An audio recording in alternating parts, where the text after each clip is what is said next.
Good evening, everybody, and welcome to this edition of Uncut History. And boy, has it been an interesting week for me and for everybody in the world. I think we always think the bar is so low, and then we go lower somehow. How's everybody doing tonight? Well, you probably know what we're talking about, but first, just a little teaser. I believe this was last week, at the end of last week's sessions in Canada's Parliament. We had a wonderful momentary lapse of reason, if you would. We have here in the chamber today Ukrainian Canadian world veteran from the Second World War who fought the Ukrainian independence against the Russians and continues to support the troops today, even at his age of 98.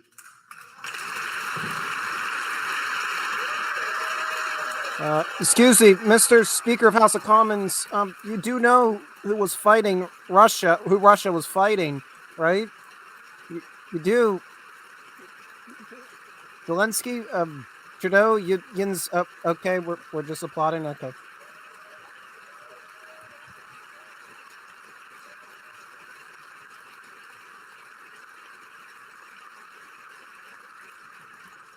His name is Yaroslav Hunka. And I was going to say he's in the gallery, but I think you beat me to that. But I'm very proud to say that he is from North Bay and from my riding of Nipissing-Temiskaming. Fighting, and the Western Allies are fighting during what? No? Hero, a Canadian hero, and we thank him for all his service. Thank you.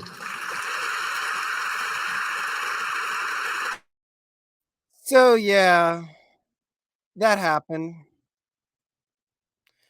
That did happen in the Canadian Parliament.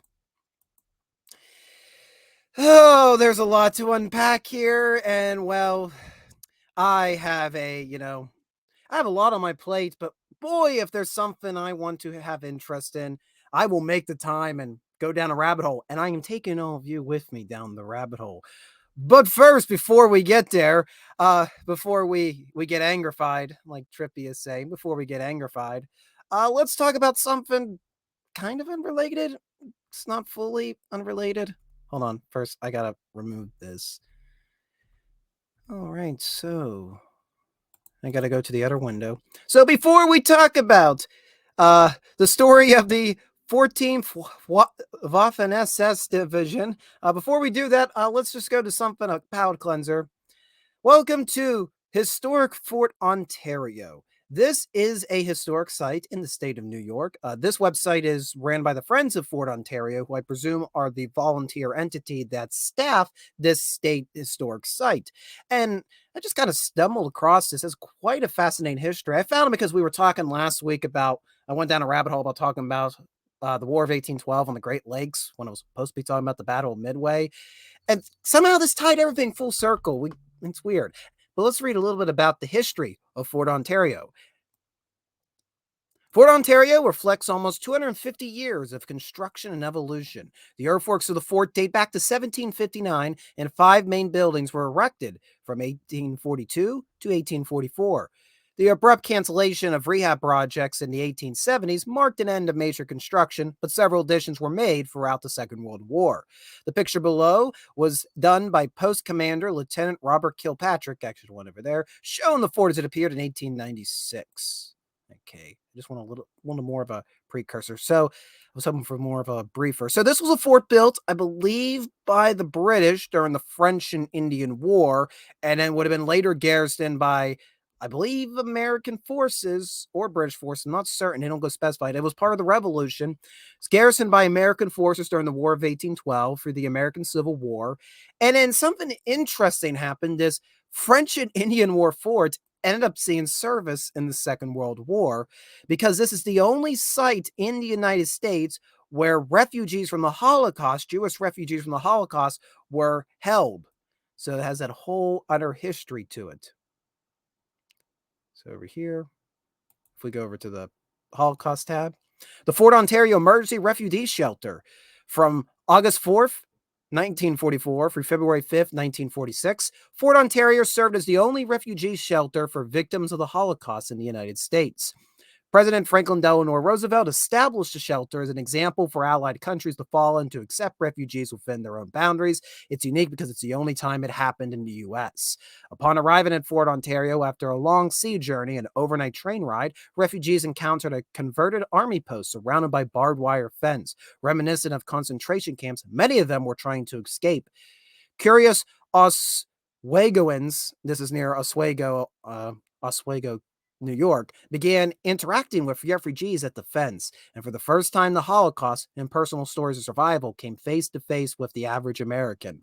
After years of relegated stories of the slaughter of millions of Jews in death camps, the press finally found a Holocaust-related story that deemed worthy of front-page coverage, and it set it on Fort Ontario. Before leaving Italy, the refugees signed contracts agreeing to return to their homelands after the war. For nearly 18 months, they endured life behind a fence with uncertainty of their future. Meanwhile, Oswegoans, religious entities, elected officials, and private citizens lobbied for their freedom. Finally, on December 22nd, 1945, President Truman defied pressure from an anti-immigration and anti-Semitic members in Congress and the public and signed an executive order allowing the refugees to remain in the U.S.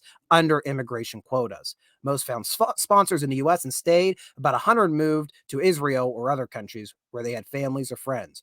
All went on to lead productive lives. So, yeah, I never heard about the U.S. actually having a refugee shelter for Jewish refugees from the Holocaust. So that was just something I stumbled into. So it kind of tied last week's conversation full circle. I discovered this fort because we went on a sidetrack from World War II to talking about the War of 1812. I'm like, oh, War in 1812 fort? Oh, goes all the way back to the French Name War and was used during World War II.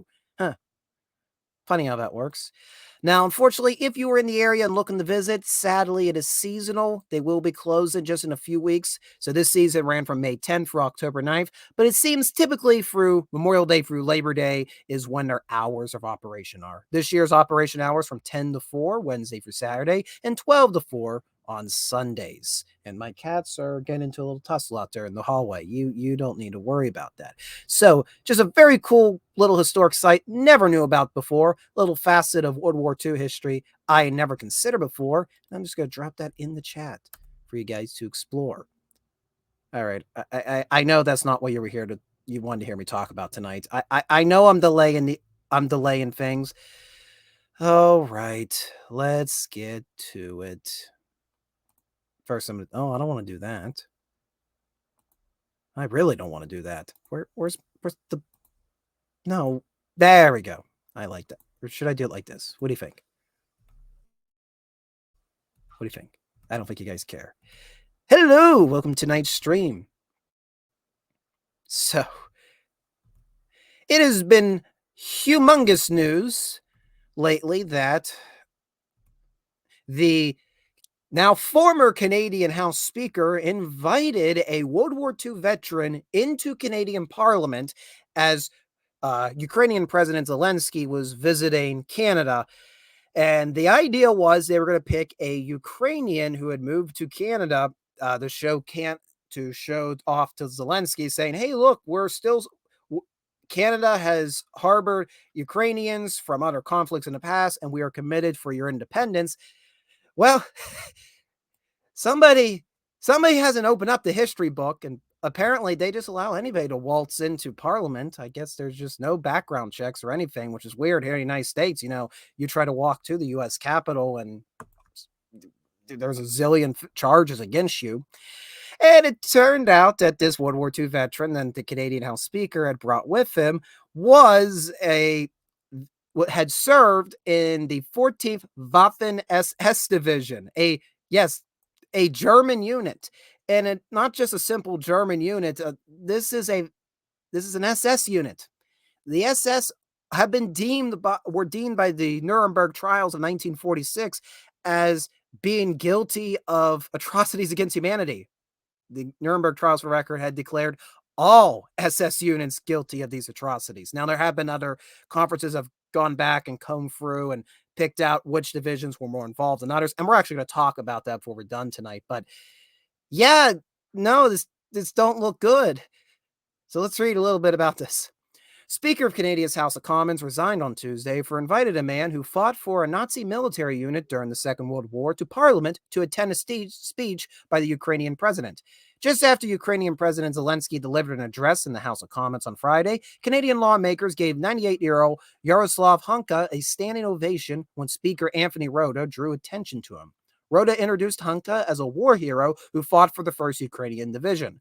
Observers over the weekend began to publicize the fact that the 1st Ukrainian Division was also known as the Waffen SS Galicia Division or the SS-14 Waffen Division, a volunteer unit that was under the command of the Nazis. No one in this house is above any of us. Therefore, I must step down as your speaker, Rota said in Parliament. I reiterate my profound regret for my error and recognize an individual in the House during the joint address to Parliament of President Zelensky. This public recognition has caused pain to individuals and communities, including the Jewish community in Canada and around the world, in addition to Nazi survivors in Poland, among other nations. Oh, we'll get to Poland shortly. I accept full responsibility for my actions. Rota stepped down after meeting with the House of Commons party leaders. All main opposition parties have called for Rota to step down, and House Government Leader Karina Gold said that lawmakers had lost confidence in Rota. There's something that has brought shame and embarrassment to all of Parliament and indeed all Canadians. The Speaker did the honorable thing in resigning. Gold said the Rota invited and recognized Hunka without informing the government or the delegation from Ukraine, adding to the fact that Rota didn't inform anyone and didn't do diligence, broke trust with lawmakers. Members of Parliament from all parties rose to applaud Hunka on Friday, unaware of the details of who he was. So, yeah, probably should think. Don't they teach you that think before you act thing? I don't know. Never in my life would I have imagined that the Speaker of the House would have asked us to stand and applaud someone who fought with the Nazis, Gold said. This is very emotional for me. My family are Jewish Holocaust survivors, and I've never in a million years stood and applauded someone who aided the Nazis. Gold said Rota found out about it over the weekend. Probably should have resigned as soon as he learned about it. Canadian Health Minister Mark Holt has called the incident incredibly embarrassing. Friends of Simon Wiesenthal Center for Holocaust Studies said in a statement that the incident has left a stain in our country's venerable legislature with profound implications both in Canada and globally. And just a little bit more about everybody going, we're sorry. Sorry. So, we've heard about this over the years, people saying that Ukrainian forces are displaying iconography that was also used by the Nazi Party in Germany, that there are militant nationalist sympathies in the Ukrainian forces fighting against Russia as we speak. What is this all about? People have denounced it. People have overemphasized it. What is the story behind Ukraine's connection with Nazi Germany? Get ready to go in the time machine, folks. So let's go back to the turn of the 20th century when we still have a lot of these older kingdoms set up and borders were a little more loosely defined, and cultural identity, cultural importance. There were more cultural boundaries than there were government boundaries, if that makes sense. So I think this just comes from some school textbook, and I just need a map just to point so you know what I'm talking about. And before I continue, my mic is on, correct?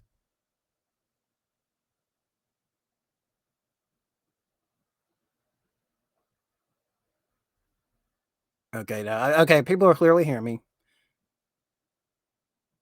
Okay, I just wanted to double check. I was a little worried here. I'm like, I'm gonna go down a rabbit hole, and then nothing works. That would have been depressing. Anyways, so we go to the 20th century where Europe is still in a system of a lot of loose cultures, different groups of people defined by cultures, not by strong borders by nationalist governments. So this is kind of a basic map showing you. You can see over here are the Ukrainians. You're going to see up here Greater Russians and White Russians. You'll see over here you got the Poles, the Slavics, the Hungarians. We got Romanians and Bulgarians. I think this is interesting. You can see a noted border between what is claimed by the Ottoman Empire. So Bulgarians, Romanians, and some of the Serbs are all underneath their rule, and then all these other European nations. And then you can see the borders getting a little more defined as we move to the northwest with Germany, Austria. And you have to keep in mind at this point, the Austria-Hungary Empire was still very prevalent, very prevalent. So they had the Croats down here, Slovenia, which we know with the Serbs, we know where that's all going to lead in 1914. Germany, as I mentioned, Poles, there's no real Polish country yet. Swedes, Norwegians, then we get over to the United Kingdom with the English, Welsh, you get the point. So, and you'll notice that these groups are not all isolated. You'll notice amongst the Ukrainian forces, you're going to see those dots. That's to represent Jewish settlements that are spreading all through White Russians and Polish populations. You're also going to see some Polish population spilling over into Ukrainian territory. You're seeing all this intermixing. People kind of are all in their little enclaves, and that's because of geography. And then we have the First World War. And with that, you have the rise of nationalism, which was prevalent all throughout Europe. Nobody was not going nationalist. And even those that were going, you could either if you weren't going nationalist, then you were going socialist. And either way, both were becoming very militant. So we all know what happens in 1914. You know, we got the war between Austria-Hungary, Germany, and Russia. I'm already getting lost. Austria-Hungary and Germany and the Ottoman Empire, they form the Central Powers and go to war against Britain, France, Italy, Russia. They go to war against everybody. And when it's all said and done, chaos is now reigned in Europe. Though the Allied forces are victorious, well, Russia. Oh, Russia.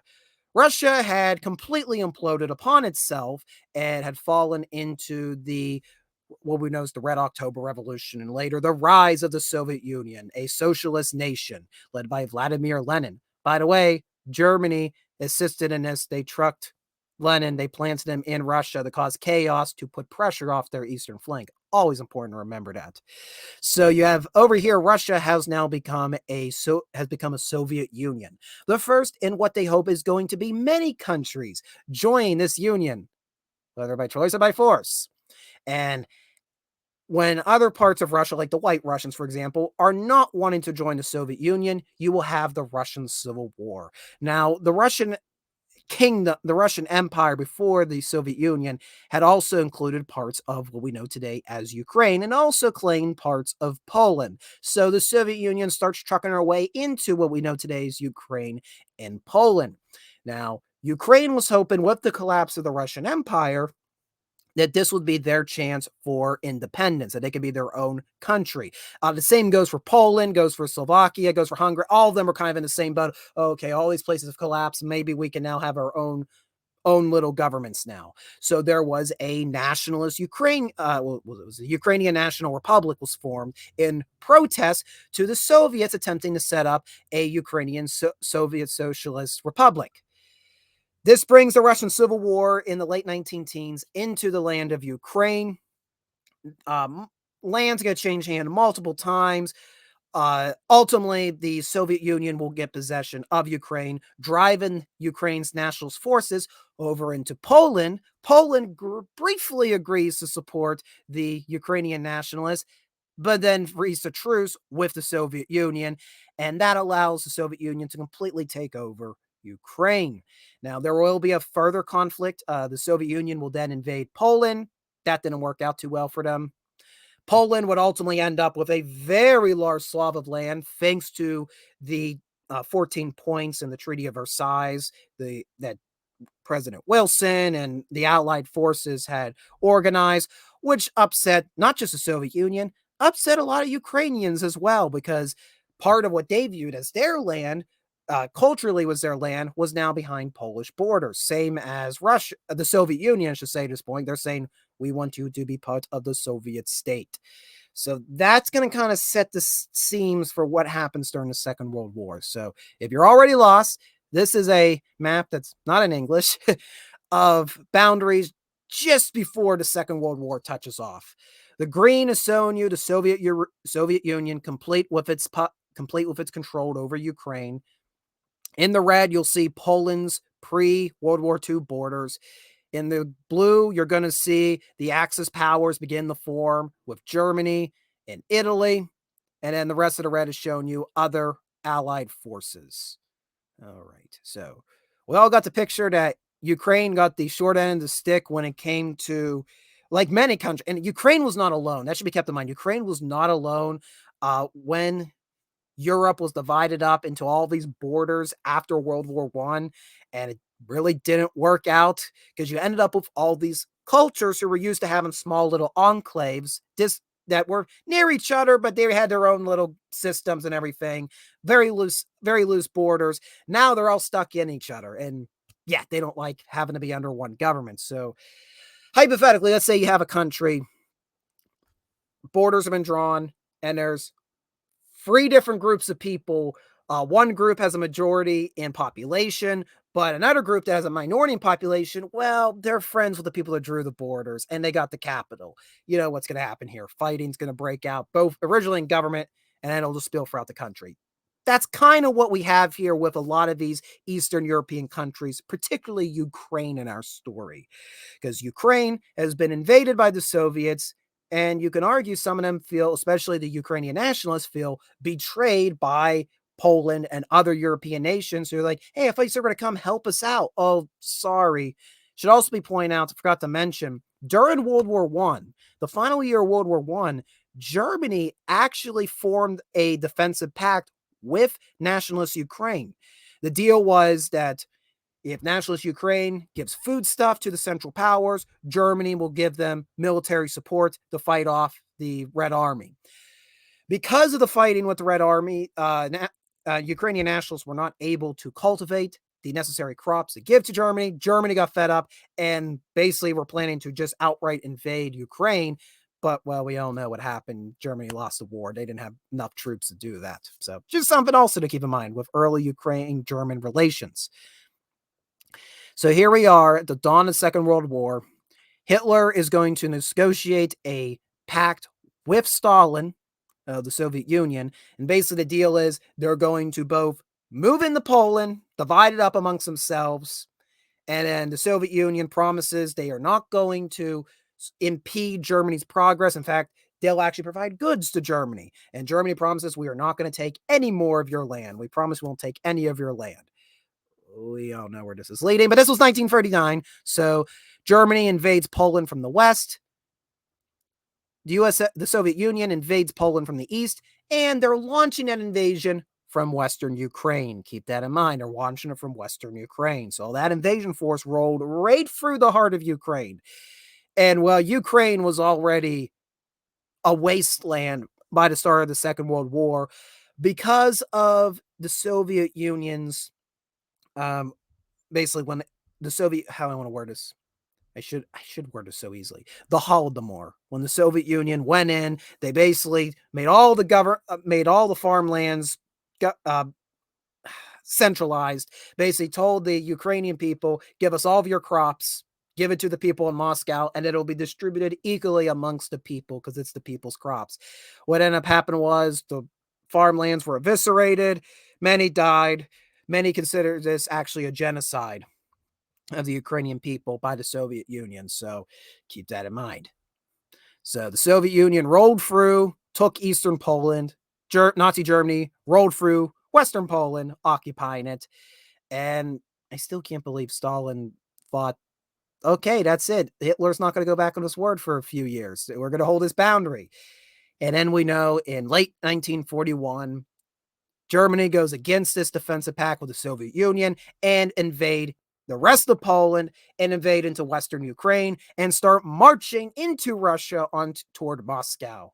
And from there on, the Soviet Union were begrudgingly part of the other Allied forces and trying to fight off Nazi Germany. All right, we got all that backstory. So Ukraine was a little traumatized, to say the least, by all these big countries moving through, dividing up, the Soviet Union invading, genocide. Yeah, pretty traumatized. And what is Ukraine to do during the Second World War? So I'm going to simplify this because I'm sure our brains are all rolling by this point, and this is probably too simplified for the story, but this map kind of tells the story pretty well. So these are modern day borders, yeah, modern day borders, but it kind of tells the story pretty well. So you can see modern day Poland and you can see modern day Ukraine. You're going to notice the dark green in the middle. This was a historical region known as, hopefully I'm pronouncing this right. I want to say Galicia.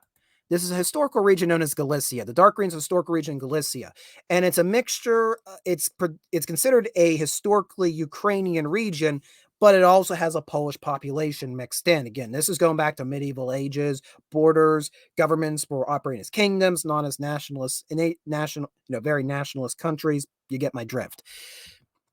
So borders are a little less defined. So in Galicia, you're seeing the problem here. You're seeing the problem here. Galicia historically would now straddle two modern boundaries of Poland and Ukraine. The reason I'm telling you about all this is when Germany invades Ukraine and Soviet Ukraine in 1941, they start setting up puppet states. Again, they did this for all the land they invaded. Very famously, they did this down in France with the Vichy government. And something to consider is because of all these big empires moving through Ukraine, laying waste to the lands, you had all these partisan groups forming. Typically, Eastern Ukraine was more pro-Soviet. Western Ukraine was more pro pro-nationalists, if this makes sense. The nationalists had retreated to the western border when the Soviets moved in. That's, of course, not saying that there aren't people here in the eastern end or the western end that are saying, in the western end, saying, I don't like the nationalists, or the eastern end saying, I don't like the Soviets. That, of course, is happening. And this is what muddies the waters. You don't have clean borders. You have all these different groups of people. And this goes for anybody in the world. Not everybody in the same neck of the woods all have the same opinion. They don't. But predominantly, Eastern Ukraine, that was the Soviet puppet state before Second World War. Western Ukraine, that's where the nationalists had fallen back before the Second World War. You're seeing where these sentiments are growing. And in Western Ukraine, you have the Germans setting up this puppet state of Galicia. So at the start of the invasion, everything was occupied by Germans, or what they deemed Aryan people. But as the Germans started to get their butts whooped over in Russia, they started magically, they didn't just need, they're like, oh, we're not just for Aryan people. No, we can take anybody now. We'll take anybody. We'll take Ukrainians, in fact. So in Galicia, a unit was recruited for the Waffen SS, and that is the 14th Waffen Grenadier Division, or known as the 1st Galician Division, or later be known as the 1st Ukrainian Division. So this is a unit that is part of the Waffen SS, which started out as essentially the security force of the Nazi party, but later became an elite combat unit for the German army. The Waffen SS is separate from the main German army. An example, the United States has the United States Army, the infantry, the main infantry. Then you got the Marine Corps. Then you got got its branches. It's kind of similar to that. You have the Wehrmacht, which is the main infantry units for Germany, and then you have the Waffen SS. They are separate. They didn't like each other. The Waffen SS is often considered the unit most infamous of the Second World War, since they were essentially Hitler's hired security that had special combat privileges and had special uniforms to make them look cool. And that's the truth. The baddies know how to dress horrible, dress to intimidate. Let's word that. They're the ones often blamed for a lot of the atrocities. The Waffen SS did many, many atrocities during the Second World War. Do not forget, though, the Wehrmacht did as well. Do not forget as well that the Red Army would commit atrocities upon people during the Second World War. Actually, in any war, everybody commits atrocities, which is why war is terrible, and I do not support any conflict, even though I am a military historian. So in 1943, the Waffen Grenadier Division, the 14th Waffen Grenadier Division, was formed for the SS, recruiting Ukrainians. Now, who were these Ukrainians is the question. Well, some were fully radicalized pro-Nazi party Ukrainians. That is a fact. Others were nationalist Ukrainians that saw an opportunity that by being this division, we can organize a Ukrainian army for the inevitable collapse of Germany. Even by 1943, most of the puppet states knew, yeah, Germany's going to collapse. It's only a matter of time. So the idea was amongst Ukrainian nationalists, hey, if you volunteer for that group and we perform well enough, we can get Ukrainian officers in charge. And eventually, when Germany backs out and the Soviets come back in to claim this land, we can fight them off. So that's what the Ukrainian nationalists are thinking. And then, of course, there are probably people that are absolutely scared out of their mind. They just want to survive and are going to join this force. So you got radicals fully believing in the Nazi party. You got nationalists that are conspiring about future plans, how they can ward off the inevitable Soviet invasion or counter invasion that's coming. And you have people that just have no other choice and they are scared for their lives and they're just doing this to survive. You can find that case with many different units, foreign units that were formed during World War II.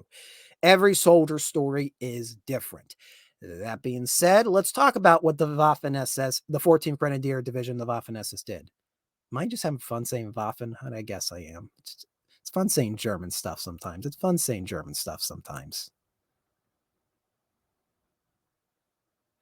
Oh, we'll get to that.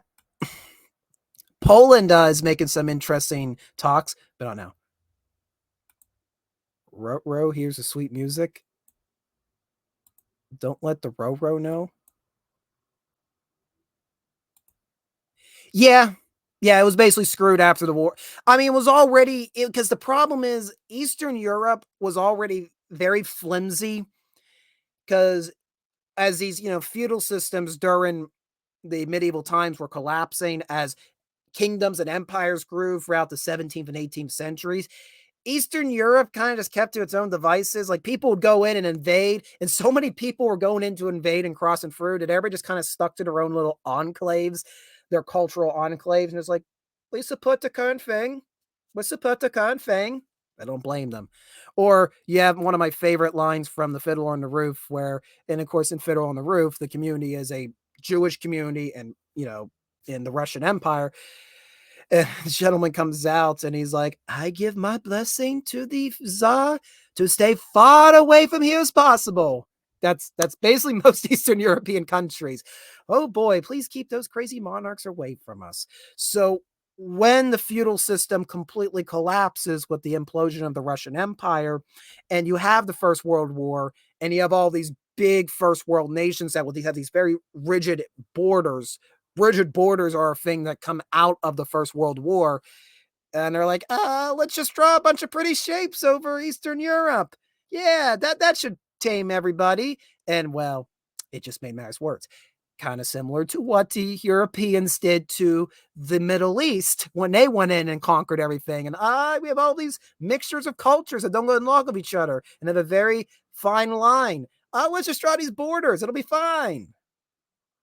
What are you talking about? They're killing each other. Anyways, back to our story. So what does the 14th Waffen SS Division get up to? Well, they don't get involved until 1943. Initially, when they are enlisted. Now it was it was started as an all volunteer unit. So remember, everybody who signed up to this knew who they were signing up for. They knew who they were signing up for. These are not initially conscriptions. That being said, the oath they took was particular from other oaths. Of course, they did the normal, do you swear your allegiance to the Führer, blah, blah, blah, blah, blah, blah, on the condition that they are only defending the Eastern Front. Their beef is with the Soviet Union. They're fighting the Red Army. They're not doing anything else. That is what these soldiers signed up for. Well, how long do you think it took for Hitler to pull that rug from under them? So initially, they were on the Eastern Front. They were actually involved with a massive German counterattack in Western Ukraine, which was known as the Brody Pocket. Essentially, the 14th Division and other German forces launched a fierce counterattack in Western Ukraine, trying to stem the Soviets' advance across Eastern Europe. It didn't work out too well for the Germans. It's called the Brody Pocket because, well, many units got cut off, and then kind of a reverse of what the Germans were known for. The Germans were known for in the start of the war for their blitzkrieg, where they would have two large prongs dive deep into enemy territory, link up, and then surround, cut off enemy forces, and then force them to surrender. The Soviets started doing the same thing once they went on the offensive, and that's how you got the creation of the Brody Pocket in Western Ukraine. And the 14th Division was eviscerated during this counterattack. The survivors, they were regrouped and were sent more on behind the lines duty after this. I guess we can kind of go through the photographs. There's them recruiting.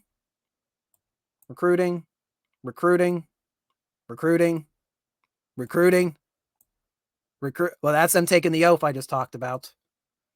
Front page of the SS Galicia newspaper. There they are fighting on the front lines. So after summer of 1944, they were pulled from the front lines. Everybody's like, okay, you guys are eviscerated. They were sent to Slovenia for a while. They were sent to Slovakia. I think they went to Slovakia to put down a military uprising. Funny, people were revolting against the Germans. I wonder why. Then they went to, did I say Austria? Austria, Slovenia, Slovakia. Eventually, they were reformed in 1945 as the first Ukrainian division of the Ukrainian army. So now you finally have Ukrainians commanding Ukrainians, kind of what the nationalists were initially hoping for when they formed this division. The Germans were hoping that they would defend Austria against Britain. Or no, my apologies. They were hoping they would defend Ukraine against the Soviets in like a last stand. What actually happened was the Ukrainian officer decided, yeah, this is a bad idea. How about let's go to Austria and surrender to the British? And this was something you would see very often, that these German forces would look at their options in late 1945 and go, evisceration by the Soviets, negotiations with the Western Allies. We will go with negotiations with the Western Allies, and they would move across Germany or to the Western Allies boundary. So the 14th Grenadier Division would surrender in 1945 to British forces. Now, what happened after they were pulled from the front lines is often the question. So some claim that, they didn't do nothing more than basically be behind the scenes workforces or cleaning up operations. Others claim different things. So the most infamous thing that the 14th Waffen SS Division is associated with is the Huta Penaka massacre. The Huta Penaka massacre.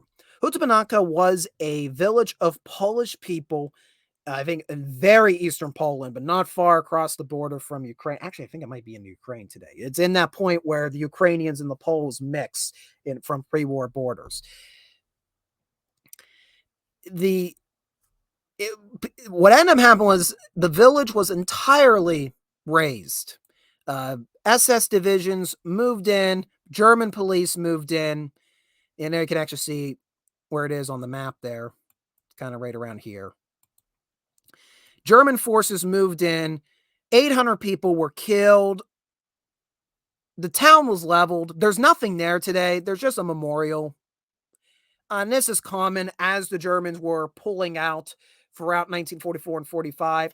They would just scorch earth everything, lay waste everything, destroy concentration camps, trying to relocate the bodies of people they had massacred to cover their tracks on what crimes they'd committed. They were trying to make a blank slate of Europe so nobody could prove what crimes they had committed.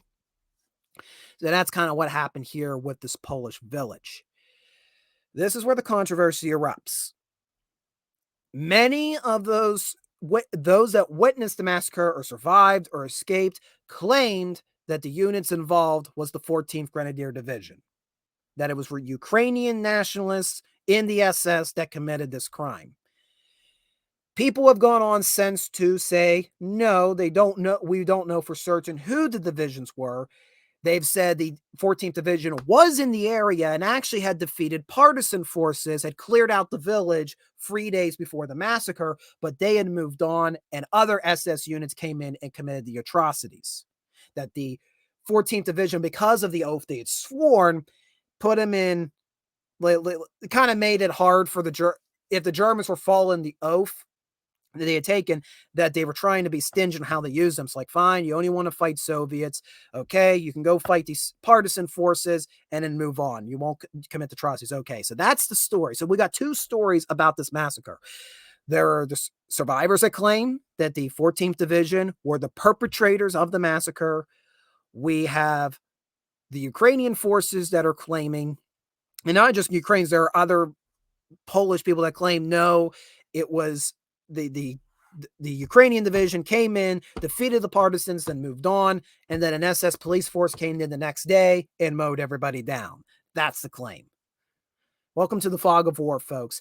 Welcome to the Germans destroying, the Nazi party destroying as much information they could, so we could not tell you their atrocities today, and you end up with this situation. That being said, sometimes I tend to go to survivors. Just going to say there, especially in something in this case. I don't know for certain. I don't know. And if the 14th Division is involved, what part of it is involved? Whose soldiers? We may never know. Another thing that's interesting, I forgot to mention about Ukraine during the Second World War, in addition to Ukrainians joining German divisions like the 14th SS, and Ukrainians joining the Soviet Union. There was a full Ukrainian army in the Red Army. Keep that in mind. You also had what was known as the Ukrainian Insurgent Army. These were the guys that basically went, we don't like the Soviets, we don't like the Nazis, we don't like any of them, and we want you all to get off our lawn. And they were a Ukrainian nationalist guerrilla force that were in operation from 1942, and some say went all the way for the 1950s when the Soviets reoccupied Ukraine. There are people who accuse the Ukrainian Insurgent Army as the perpetrators behind this massacre, that the Ukrainian nationalists were trying to drive any Poles out of what they perceived as Ukrainian land. And there are very, very big tensions between Poland and Ukraine as a result of incidents like this and many others, which we'll tie into at the end of our story. Now, ultimately, what ends up happening is the 14th Waffen SS Division, they fought against the Soviet Union. They were behind the lines. Very likely they were trying to fight against partisans, anti-partisans, against guerrilla factions that were trying to rebel against the Nazi occupation. They were reformed in a basically Hail Mary Ukrainian army that was going to defend Ukraine. That was going to defend. It was going to defend fascists. I'm going to use the term fascist instead of nationalists to differentiate from the nationalist partisans, because it's so confusing. There's so many different factions. The Germans formed this Ukrainian Defense Force, put the 14th Division in as the 1st Ukrainian Division, and basically said happy hunting, to which Ukrainian commanders went, yeah, forget this noise. The Brits are just down the road. Let's go into Austria. They surrender. And they didn't know what to do with them. So the British initially moved them to a Polish camp in Italy, actually. And the Polish commander there was guarding the Waffen SS against the Soviets, because after the Second World War, the Soviets made a decree that the Western Allies are to turn over any Soviet people that had sided with the Germans during the war. And then you bring these pre-war debates over where everybody's like, yeah, well, you kind of invaded Ukraine before this whole mess. Are they really your people? Same thing with Poland. Are they really your people? And the Polish commander's going, I am not a Soviet subject. Therefore, these Ukrainians are also not Soviet subjects. So they were protecting them from the Soviet Union. Eventually, negotiations were made to transfer the survivors of the 14th Waffen SS Division to Great Britain. Now, they didn't promote it as that because, well, you can imagine what the British people would have felt that people from the SS were moving into their backyards. So it was done piecemeal, quietly, covert over several years in the late 40s and the 50s. I do have the numbers listed on how many they succeeded in transferring. Where is it? Yeah, this is for Prussia. 8,000 Ukrainian SS were allowed to relocate to Great Britain. Some of those would relocate even further, move into Canada and the United States. And this is kind of where you can imagine where the gentleman who appears in the Parliament came from. And for many years, this really was not disclosed to the public. This was kind of kept under lock and key for the fear that if people heard Waffen SS officers are moving into their backyard, there might be riots in London. Now, I mentioned earlier that the Nuremberg trials claimed that all SS units are culpable for atrocities during the Second World War. Many took offense to this. There were people in the SS saying, well, I didn't do that. Well, I didn't do that. Well, that was actually that division. Was this? And you'll get this with every atrocity of the Second World War. And that's any atrocity in history. Everybody just plays the blame game. It wasn't me. It was actually him. It wasn't me. It was actually him. And then you can't prove. And I guess the idea is that you can't prove anything then, even though we know this atrocity was committed. So you'll find this like at the end of the Holocaust. Everybody involved with those concentration camps. It wasn't me, it was him. Wasn't me, it was him. Wasn't me, it was him. Wasn't me, it was him. They just keep pointing the fingers up, and nothing gets done. So, in the 1980s, there was a conference conducted. I have to pull the notebook out again. I apologize, mispronounced. I think it's called the Deschnay Commission. The Deschnay Commission in 1986 listened to claims by former Ukrainian SS soldiers that said we were not admitted, we were not part of these atrocities.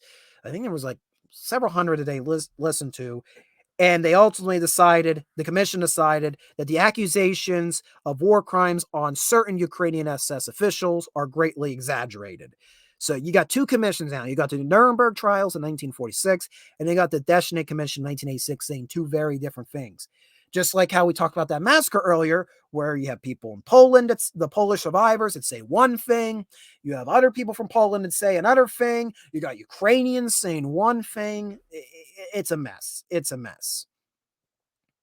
Before we finish up, I want to mention, it has nothing to do with the 14th. The 14th was not the only Ukrainian SS division. There was the 30th Waffen SS Division. They were actually sent to Normandy. Remember that oath that the Ukrainians took to the Nazi Party where they said, we will serve you as long as we're fighting the Soviets, because our big beef is they invaded our land. Well, this is where Hitler and the Germans go back on that oath. They sent this division to France. The division was having none of it, and they actually mutinied against, I guess you want to call their German handlers, and then joined the French resistance. And there were two Ukrainian divisions in the French resistance for the rest of the war as a result. And Mark Felton, if you've never watched his videos, Mark Felton, World War II historian on YouTube, he has done videos both on the 30th Division mutiny and on the 14th Division's relocation to Great Britain. Go check both of them out. He does it far more clearly and far more simpler than my puny brain can. So, before I want to jump back to the massacre. In 2017, the monument was actually the monument that was put up to commemorate the, yes, I'm going to mispronounce it, the Huda Pinyakia massacre was actually not only vandalized, they actually blew up the cross, the original cross that was there. And left in its wake was graffiti of the Ukrainian flag and symbols of the SS. So it's very clear there are sentiments in eastern Ukraine and western Poland today. What are you doing, Fred? Did you just knock the terrible towel over? Now, the Steelers aren't going to win the game this weekend. What do you think about that? Or did the flag or the towel just go down? It probably actually did that. So you tell me in the chat, was it just gravity that brought the towel down, or did Fred mess it up? Anyways, so there's very strong opinions about Ukrainian nationalism, Ukraine's role in the Second World War. It's clearly prevalent in this one photograph. I'm not saying everybody. It's probably a minority, but one bad apple spoils the whole batch. We know all about that here in the United States. So this is still an ongoing debate on who committed these atrocities. Everybody has a different opinion.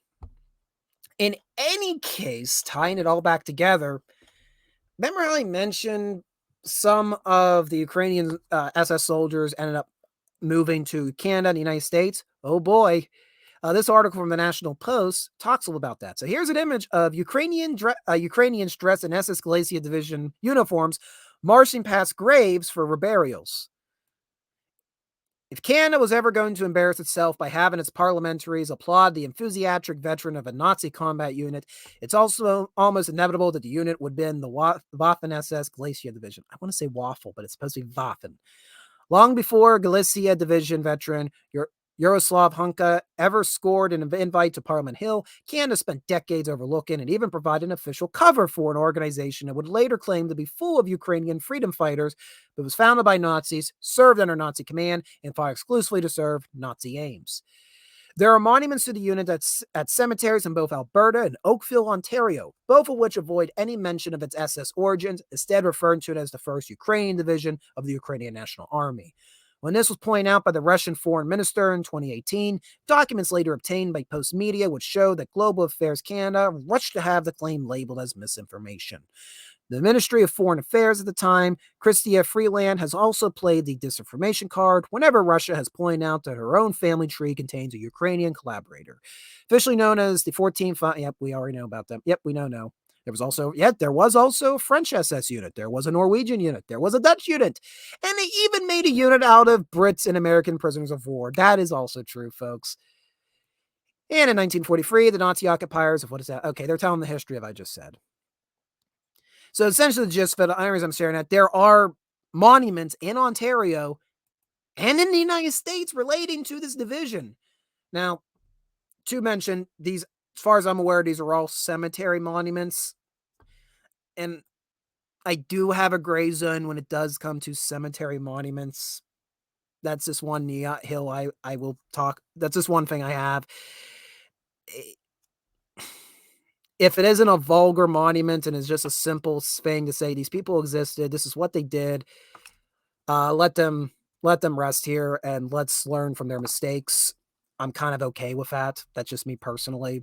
If it's a headstone in a cemetery. So there's the monument. This is actually in Philadelphia. So interesting. I want to read a little bit about this. So there's 2 monuments to a Nazi military division with a record of war crimes being hidden in plain sight, both in Philadelphia and Detroit. Again, tells the history.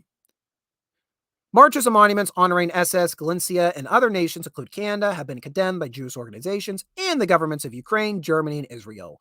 The forward has, over the last 3 years, documented more than 1,600 monuments, memorials, and streets honoring Holocaust perpetrators and Third Reich collaborators in over 30 countries.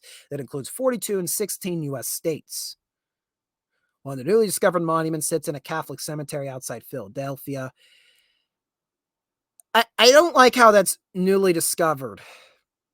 So, when this stuff gets approved, and this is, I guess, the whole lesson of this whole conundrum, do people just not open a darn history book? Like, don't people hear about this stuff happening and go, wait, what? Why are you doing that? That's probably not a good idea, sir. There's no way go do that. Everybody just goes, oh, yes, absolutely. I mean, I'm not even, it's just like, don't you do some research before you approve a project? I don't know. That's just me.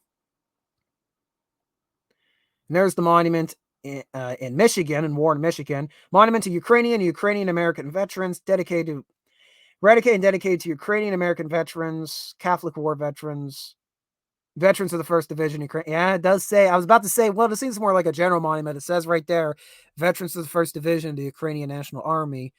Does also have the veterans of the Ukrainian Insurgent Army. So it is trying to cover multiple grounds, this monument is. It's not just for this division.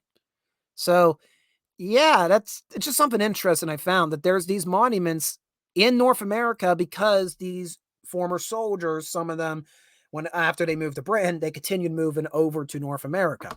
That's just something that happened.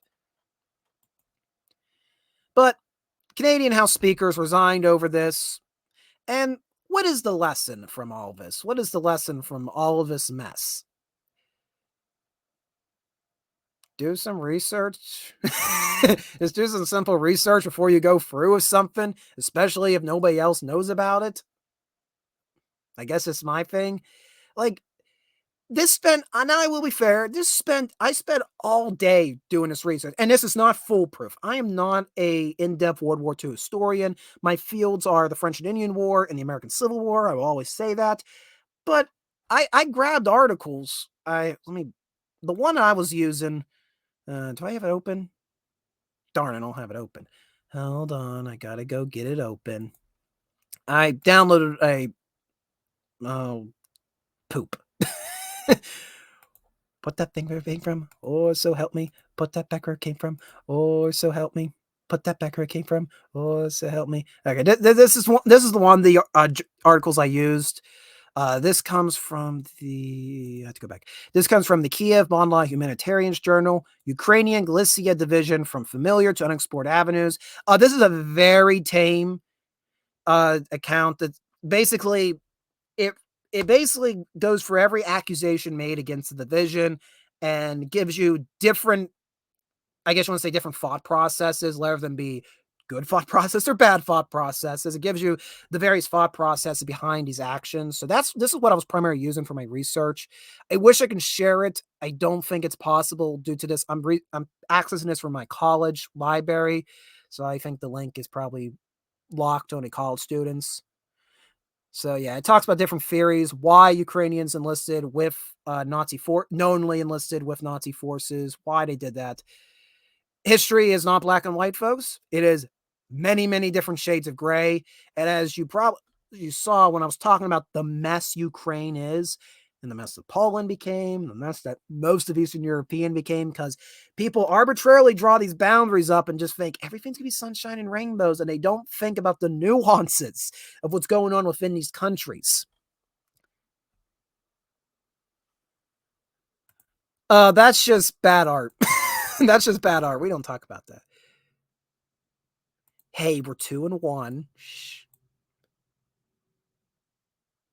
The moment they signed the paperwork, I'm assuming you're referring to, they took that oath of allegiance. I just hope we never as a people have to ever have to be in that situation where you're in a country that your culture has been so obliterated by so many different invading forces that supporting a group of people that are knowingly exterminating other groups of people is the lesser of two evils. I hope we never have to get to that point, because that's the lesson I've taken from all this today, that Ukraine was made a mess by the events of the First World War. The Second World War just made it 10 times worse, and these internal conflicts have yet to be resolved, and is why Russia has invaded Ukraine and we have this ongoing war, because there are so many different factions in Eastern Europe that claim this land, because certain land that they see as ancestral lands is now behind these modern borders, and people living there going, I've lived here for several generations. I should not have to rejoin your group of people. I mean, to wrap it all up, Ukraine during the Second World War had nationalist forces, had puppets of the Nazi Party. They had puppets of the Soviet government, the Soviet Union government. They had people. They had underground movements that were fighting both the Nazis and the Soviets. There's so many pieces, and that's most countries of Europe. Ukraine is not special in that. So, and again, these government entities have all this money and have all these staffers. Why don't you have one of your staffers do this background check, do this research before you go through with an idea? Can't you put our taxpayer dollars to some use? I'm not Canadian, I'm an American, but we know our representatives here in the United States would do something just as foolish. And Wrangler is dropped in for a 420. 420. So, can't we just learn from our past? Because I'll tell you this, whenever I pick up a history book, and I will get really passionate on certain subjects, I'm like, oh, I want to go fight. No, let me read the history behind it. I'm still mad. But now I get why things happen the way they are. I don't agree with it, and that shouldn't happen, but I get why they happened, and I hope we don't have to go down that path again.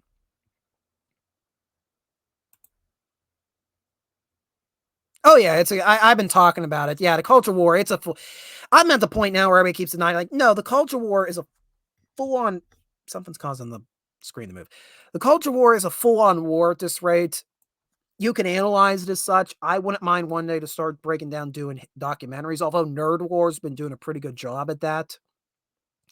But it's the next evolution of warfare. We've gone from fighting on the battlefields to now we have moved to the digital platform. But I've been saying a lot of these tactics that people use, like on Twitter, when the Twitter mobs get angry, people rage culture over things. It's reminded me of insurgency movements. Like an example, like North Vietnamese forces going down the Ho Chi Minh Trail and then bursting into South Vietnam, like the Tet Offensive. That's almost like what it feels like to me sometimes, whether it's strategically coordinated or it's just irrational anger. Yeah, everybody, no part of history people were dumb. No people, everybody's like, oh, they were dumb back then. No. They were just as intelligent as we were today. They were intelligent for the technology they have at the time, is what I said. And somebody came along and advanced it. Yep, fourth and fifth generational warfare. So I'm trying to segue into another subject. Boy, I've been going on for an hour. Oh my God. Oh wow. I didn't expect that. I told you I was gonna get fussy tonight. There's just a lot of doubt, and that's what happens when you get to these big with the Second World War and just scorch earth and people trying to cover up the crimes they commit. That your level of all this, well, it can go on this way, could have gone that way. I again, like I said, I just hope we never have to get into the position as human beings. We have to suffer what these people suffered 80 years ago and have to make these decisions, these lesser two evil decisions. It's awful. But as much as I would like people to learn from their mistakes, clearly the former Speaker of the House of Commons could not have the time to have one of his staffers or have somebody in Parliament. Hey, I want to bring this guy in. I think it would be a really good, it'd be a really good media boost for our presentation to the public. Can you check on what his background is instead of doing that? And also just a simple fact of when you go back to how he words it, yes, the man who fought the good fight, the Ukrainian fought the good fight for his independence against Russia during the Second World War. Who was Russia fighting against in the Second World War? Just it's kind of like, didn't that make you think, oh, he's a Ukrainian who fought Russia? Wait, Russia was with us, if I'm speaking of Canada, us and the United States and Britain. Did nothing, and didn't have time to have a staffer do this research, which I just spent all afternoon doing for no profit, by the way, just doing because I was genuinely curious, and I'm like, oh my God, there was multiple divisions, huh? Well, if our government officials who get paid a lot of money are not willing to research history, guess what happens when the future generations refuse to learn from history? Oh, you know where this is going. Yeah, you know where this is going. Hold on. I got to set up. I got to set up. I got to set up. So, certain people who follow my channel, hi Maji, were asking me to react to this video. I really don't want to do reaction stuff, mostly because I don't think I could do good commentary. There's really good historians that do really good reaction videos about historical stuff. Vlogging through history does really good job at this. He actually did a good reaction to Razor Fist video, and a lot of people have asked my opinion on Razor Fist video and President Lincoln. I have my reservations about certain things. I'm just gonna leave it at that. I need to have the time to go back and proper re-examine that video. I know there's things I was watching, there was things I liked, and there's things I'm going, you have this timeline messed up. And much like how Razor Fist is not a historian of the American Civil War, I'm not a historian of the Second World War. It's bound to happen. So we always have to admit when we start, hey, we did this research, we did it out of passion, we try to do it as best we can. If there's something wrong, let us know. All right. So as I keep reiterating, if our highly paid politicians will not take the time to open a darn history book up, guess what that shows future generations? Ah, forget history. I don't need any of this stuff. And guess where that leads to? So, without any further ado, come on, just share the darn video. Technical difficulties. Spencer having technical difficulties. I lost the darn clip. All right. Do I have the link now? Come on. I got so many windows open. It's driving me insane. Okay, I think we got it back on. I think we're ready. Are you ready to see what it's like to be on the streets of America today? I'm not, but we're about to. And you're in for the ride. I apologize in advance that the audio is going to be a little choppy. I'm going to put this down. Here we go. How old is the United States as a country? Oh, as itself? Like a million years old? What's up, guys? This is Savannah Hernandez in Times Square. Now, I want to go check in on the Savannah Hernandez, she is reporting here for Turning Point USA for the record. years old is the United States of America? I mean, it's gotta be past like As a country. 587 years. 106. No, not 52. It has to be like 70 something. it can't be 70. 90? No, that was horrible. Like 93? So, it's called basic mathematics. You take 2023, if you will, and you subtract it from 1776. And do you know what that gets you? 247 years. 247 years. It's basic math. It's basic math, folks. It's not hard. Think about it. When was the United States founded? That's a hard question. 18. Okay. I know. 1890. Let's 18 or no? I have no idea. Really? It was 1890. 368 years. 452. If you want to talk about colonization, I suppose. This guy, I love this guy because I believe he's somebody who has been failed by the education system. I don't think he means ill. I genuinely think he is surprised what he is learning. Is it a billion years old? The origin of the universe is the origin George was there. of everything. George was there with the, what was it, the Dodge Charger? So somebody asked me today, so how did Washington win the war with a Dodge car? And I'm like, oh, you're talking about Docu Derby. Yeah. It's starting to get painful. They have all failed the system. The system has Like failed a million them. years Let's old? rephrase it the proper way. 1492, Columbus got us all a day off school. 2000 He did, Cartman. He did get us all off school. BC. Okay. The United States as a country. How old is the United States as a country? Basic math. Have you never heard the term 1776? Itself? Why do you think we 800 use years, that something like term? that, yeah.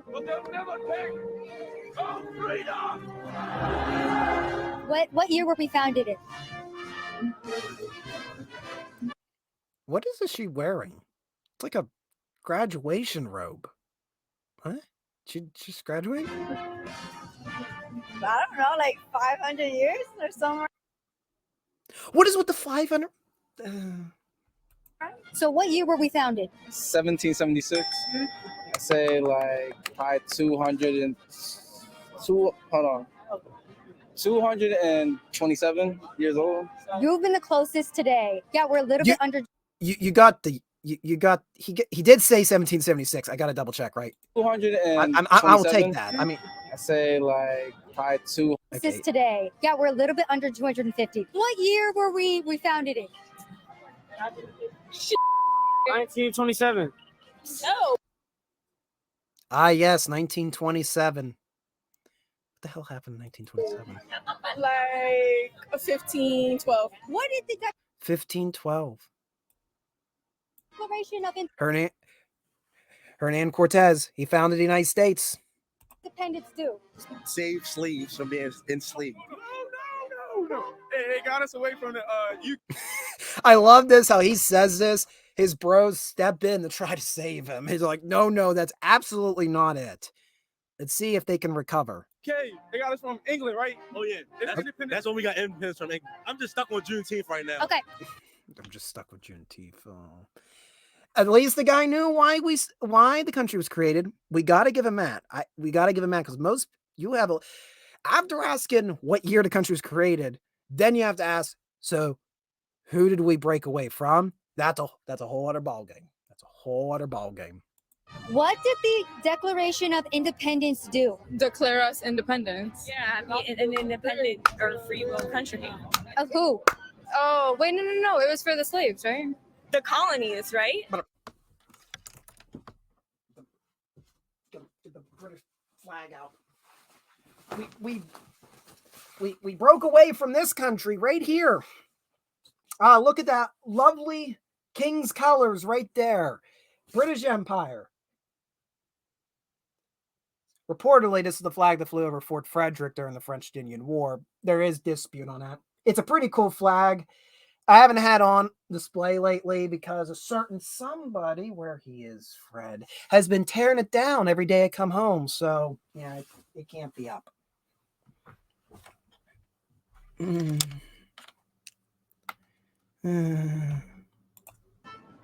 Oh, yeah. We became a country instead of 13 colonies. But who did we declare independence from? British? Britain? Okay, Yeah. fair enough. Spain? They freed us. Spain was our ally. They helped us get independence. Spanish people died so this country could exist, just like French soldiers died. History Savior 1941, and I believe also Project Pass has done a video on the battle in Savannah, and then History Savior 1941, I think, is going to do one. Check it out. Spanish troops did help us. The Pensacola, Siege of Pensacola. It was also a battle that the Spanish were involved with. That's right. From what? Slavery. Not slavery. We still in slavery, but I forgot. I ain't gonna lie. Like I said, I don't know. He just has such this honest response. I'm like, he is learning this stuff, and it's like for the first time. And he's like, wait, that's not reality hits hard. Right. The Declaration gave us independence, our freedom. Yeah, it gave us From what? freedom and our independence and having rights to vote and You know? Yeah. Who did it give us Declaration of Independence from? Jefferson. Thomas Jefferson. It gave us independence from Thomas I don't know. Jefferson. The Declaration of Independence allowed the 13 colonies to break away from Sir Jefferson, to get away from him. Where's the frick? Keep playing. Thomas Jefferson. It gave us independence from Thomas Jefferson. Final answer? He's not the only one, though. No, Wait. Wasn't it Abraham? Because he signed the Declaration of something. I can't remember what. So the Declaration of Independence was back in 1776 when we declared independence from the British. Oh. Didn't it make like the laws of rights for the government? No, the Declaration of Independence is a war document, which is why I get why a lot of people champion the Declaration of Independence, because a lot of our country's values are laid down there. But you can't really use it in a legal setting because it's just a declaration of war. It is nothing more than that. Ideas from it would be followed up with the U.S. Constitution, but you can't use it in illegal systems. So the Declaration of Independence, think about it. Think about the name. What did it do? I declared like the freedom of the USA. From who? George Washington. Am I wrong? From the British, girl. It looks like they're standing in New York City. They said it was New York City. I'm going to say it's New York. Yeah, New York City. In the year 1776, the largest battle of the American Revolution was fought on Long Island. It was a complete American mess, but it was the largest battle. George Washington was in New York City. He tried to defend from a British armada. It didn't work. We got our butts whipped. And through some sheer luck, a fog rolled over the Hudson River, allowing him to, or not the Hudson River, it allowed him to cross a river. I'm sorry, it's late. It's late. I'm trying to visualize the Battle of Long Island, and I'm still wrapped around Ukraine. You know, fog kind of rolled over the waterway, and he was able to evacuate his troops. It is almost a miracle our country survived the first year. And you are standing on a battlefield, the largest battlefield of the American Revolution, where our country nearly died. And you have the audacity to say, we broke away because we declared independence from George Washington. And why isn't he from George Washington to England? So George Washington was born in Virginia. With the exception of his trip to the Barbados, where he contracted smallpox, he never left the United States. George Washington is who helped us declare independence from the. That being said, part of the reason he did join the Patriot cause was because he was spiteful over the fact that the British Empire wouldn't give him a royal commission, the military, and no matter how hard he tried to be the perfect English gentleman, it just didn't work. British. Oh. Yeah, he was our first president of the United States. Did I even pay attention in school? Hold on. I don't know. I graduated. The Declaration of Independence declared the independence. He's not wrong. He's not wrong. From who? Abraham Lincoln. Thomas Jefferson. Obama. Why are we declaring from individuals? And why is it that only people remember? I'm going on a tangent now. It's a complete education tangent. So in school, and this is all school systems I've noticed, everybody remembers Washington for obvious reasons. They skip over Adams. They skip over my boy up here. He's just right here chilling, my boy. They go to Thomas Jefferson, who is very important because, he's the one who's co-writing a lot of these early legislatures. And then we just fast forward to Lincoln. Why do we do that? Why? We're skipping over a lot of important people in that line there. Why do we do that? All right, I'm done looking at that. I'm done. Oh, no, I just want to look. No. Let me be a narcissist for 2 seconds. I do not want to look at the despair and future of our country. Let's see what everybody had to say. Define miracle. The fact that our country should not have survived after the Battle of Long Island. The Continental Army should have been surrounded that day. If it was not for a combination of British hubris, they thought, we'll wait till tomorrow to finish off the mess. And meteorological anomalies. Will not be the first nor the last time that happened in Washington's career, to be quite honest. It's Mount Rushmore. And Roosevelt. Yes, Roosevelt. Teddy. I got to do a Teddy stream someday. Teddy is so fascinating because he's like when you read a history book, he's self-aware. He's the Deadpool of history books. When you're reading about him, he knows you're reading about him. He knew when this stuff's happening. All right, I'm going to go do this now.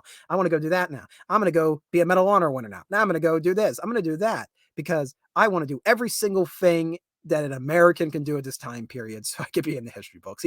He's an interesting character.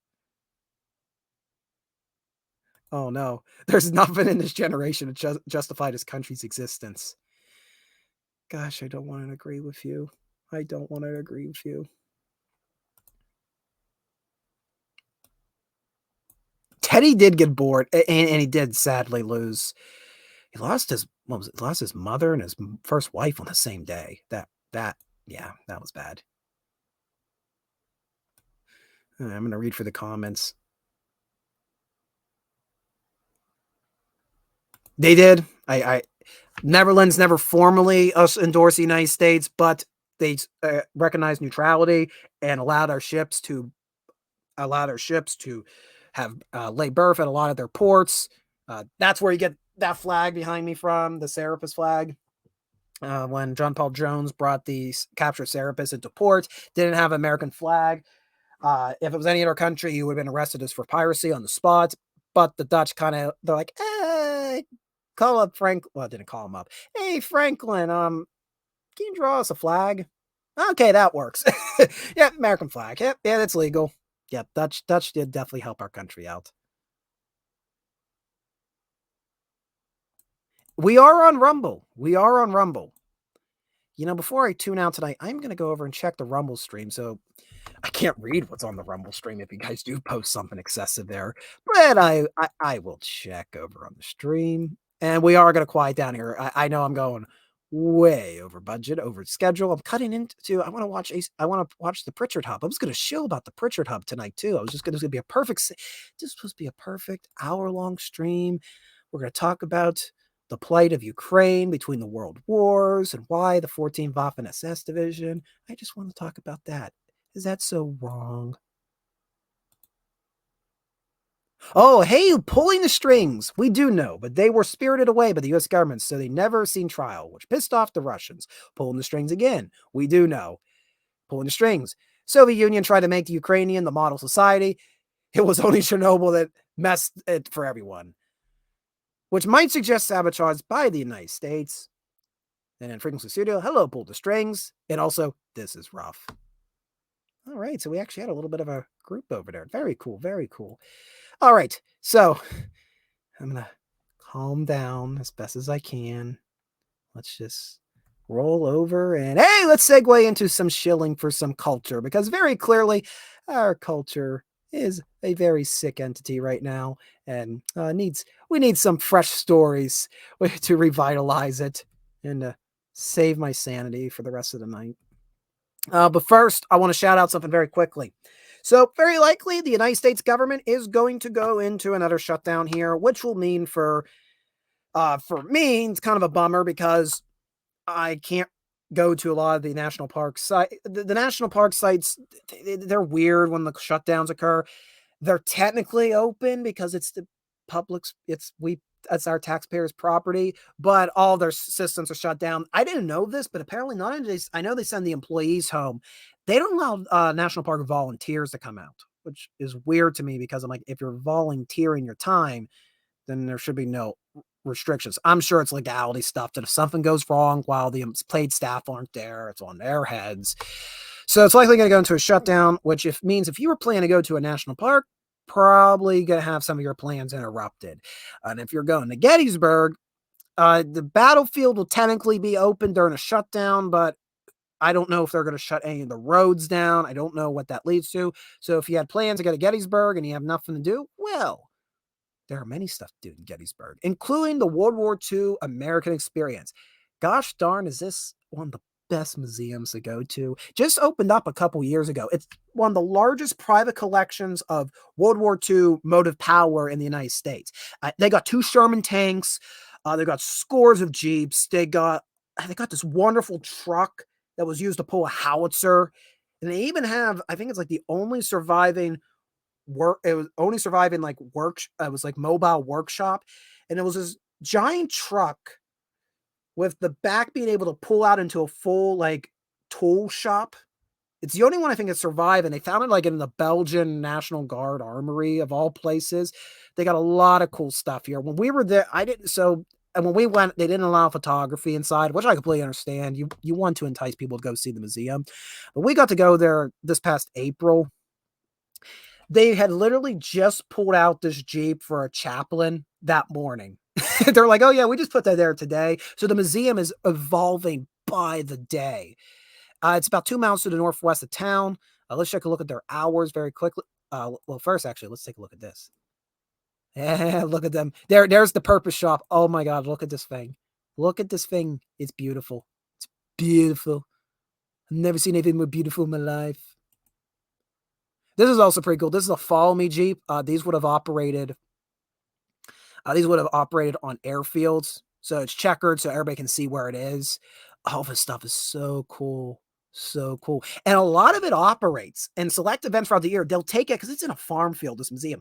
They'll take the stuff out and operate them and do like I think they've done a couple times like a reenactment, like a battle reenactment, but more it's just cool to see this stuff move. So they have a fully functioning motor pool in the museum.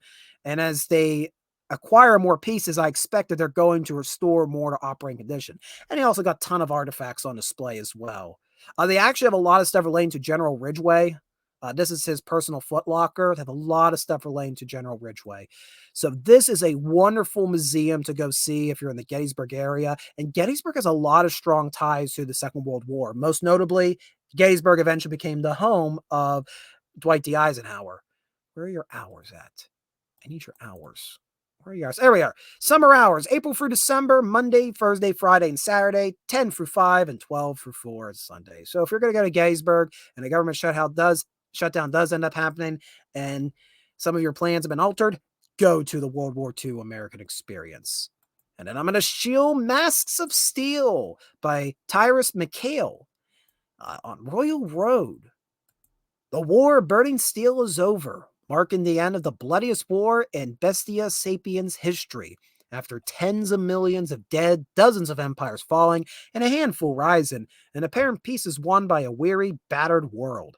Airship behemoths built to bomb entire cities and render Dragonair cavalry obsolete are now used to transport mammals and goods at a speed and range unprecedented in history, bringing about a new era of prosperity and progress. But with it comes new threats. Airship pirates, ruthless outlaws, and anarchists terrorize the skies and earth alike, plundering ships, taking over entire villages, and sometimes even selling captives as slaves to the remote nations still practicing the abominable institution. Lieutenant Inspector Tyrus Moloko, we'll go with that, has lived through this very situation in the war, being part of a force blind to the realities of technology, doggedly sticking to outdated tactics until thousands die because of it. Drawn from his experience as a scout raider in the war, he forms an elite squad of veteran officers specialized in tackling these new threats wherever and whenever they may emerge. Yet an old threat has also emerged. The ghoulish monster Tyrus believed he had slain, who had taken his eye and his sanity. Now he's returning for his life and that of his new comrade in arms. Hey, war! Yeah, I know. We need to wrap this up. My brain's having flats. A World War I inspired steampunk thriller centered around the formation of essentially the world's first SWAT team, consequence of war, and occasional flashbacks to that conflict with the main character. What's expected? Lots and lots of world building. Yes, I added the lots for emphasis. Gunfights, sword fights, and fisticuffs, character-driven conflicts, harrowing descriptions of war and its consequences. Which, after the stream we had today, I think that's a lesson we all take. Please learn from the harrowing lessons of previous conflicts so we don't have to repeat them. And hopefully they only stay contained to fiction, like Masks of Steel. Why they shut down? Government shutdown. Government shutdown. The government doesn't want to agree on funding. So when our politicians can't agree on how to put us more in debt, they shut the government down, which means government entities like the National Park Service are no longer getting payment. So they're no longer getting the funds necessary to pay their staff. So they have to shut down as a result. So, yeah. We went through this a few years ago. Actually, I think like every president now, and it inevitably happens, we get gridlocked, and then our government shut. It's kind of become just kind of an expected thing at this point, which is why it's important to learn to become independent. Learn to become independent. Like taking your culture not from the government, but from independent creators like Tyrus McHale here with Masks of Steel. Where's his question? Okay. I thought they were a second official ally after becoming a nation. Are we talking back about the revolution? So, to my knowledge, I'll have to maybe go back through. For the American Revolution, our official allies who had boots on the ground for us were, of course, France and also Spain. I don't think the Dutch formally endorsed the United States, and if they did, it probably wasn't until after Yorktown. That being said, they were providing goods under the table to the United States. They saw the United States and the British forward, like, we're neutral in this. You guys want to come in our ports, by all means, stuff like that. And they were lenient on their rules, like with, again, the Serapis flag, how that came into existence. That's thanks to the Dutch allowing Franklin to have time to make a flag for John Paul Jones to say, nope, we're not pirates, we promise. So if that's what you're talking about, I thought they were a second official ally after becoming a nation. Or was I talking about something else? I went down a rabbit hole, guys. I went down many rabbit holes today. All right, I'm just gonna go scooping. I call it flats. My brain has flat tires where my brain is just, I'm trying to speak and I just go blah. He wanted to lead a cavalry charge and World War I. Yeah, Teddy wasn't always the wisest person, but he did ride a moose for the hell of it. Bull moose party. Rabbit holes are awesome until they impede you from completing projects. So, as we wrap up, if you're looking for something to do after listening to me completely lose my sanity, AC Pritchard should be live. Oh, he's still upcoming. He is going to be live tonight. So AC Pritchard is, I think, having a live stream tonight. I think it was supposed to start at 9. Hasn't started yet. Maybe they were having technical difficulties with the guests. But in any case, you should probably go support the Pritchard Pub. The Pritchard Pub is hosted by AC Pritchard and his wife. They sit down with various creators and just talk, basically, about different stuff. And there's just a little catalog of what he's developed thus far. First episode was with Stormcrow. Man, the Pritchards are brave people. And then followed by Brian McCoppin. They've had Adrian Peterson. Great Kahuna's been on there. Well, the Ultimate Kahuna's been on there. Metro's been on there. Daniel P. Riley and Mr. Mindflayer. John A. Douglas been on there after his after John A. Douglas went into the gulag, after he went into the internet gulag. And I've asked the question, what was it on Iron Age Night? Or not Night, on Weekly Link. Did I ask him, like, so is there just one cell in the digital gulag for the Iron Age creators? I guess I'm going there after tonight, even though I tried my best to be as impartial and try to give the facts. All right. Well, I'd like to thank you guys for tuning in tonight. I hope you've had, at the very least, I hope you've come away informed, entertained.